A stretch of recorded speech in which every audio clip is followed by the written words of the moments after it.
এবার সিরাজগঞ্জে 1,41,800 হেক্টর জমিতে বোরোর আবাদ হচ্ছে। এর মধ্যে 52,702 হেক্টর জমিতে চলছে 36,117টি ডিজেল চালিত সেচ পাম্প।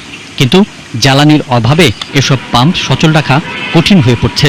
আমার মেশিনে তেল নাই, আমি তেল উঠতে পেতেছি না, সবজি আবাদ করছি, ভুট্টার আবাদ করছি, 3 বিঘার মতন আমি আবাদ করছি। এই আবাদে আমি মনে হয় আমি হাহাকার হয়ে গেছি। আর ধান নষ্ট হয়ে কিন্তু কৃষক দেশ নষ্ট, অর্থাৎ অনেক হাজার হাজার মন ধান নষ্ট হয়ে যাবে। অনেক এখন বিদ্যুৎ নাই যেখানে অল্প জমি যারা আবাদ করে, শ্যালো দিয়ে মেশিন আবাদ করে, তাদের সমস্যা। একই সঙ্গে পাট চাষের জমি প্রস্তুতেও দেখা দিয়েছে অচলাবস্থা। প্রয়োজনীয় সেচ না পাওয়ায় আবাদ ব্যাহত হচ্ছে। তেল যদি করে তাহলে আমরা ধানের উৎপাদন ভালো হতো, তাহলে আমরা খাওয়া বইরা বেচতাম। তেলের সঙ্গে ধানে খেতে পানি দেওয়া পেতেছে না, ধান মরে দিতেছে, মেশিন পানি দিয়ে পেতেছে না, ধান নষ্ট হয়ে যাচ্ছে। আমার খুব জটিল অবস্থা।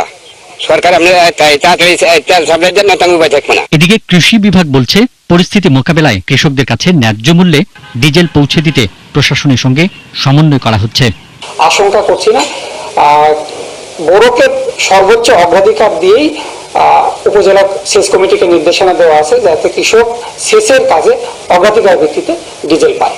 অন্যদিকে জ্বালানি মজুদ ঠেকাতে ফিলিং স্টেশন মনিটরিং এর আওতায় আনা হয়েছে বলে জানান জেলা প্রশাসক।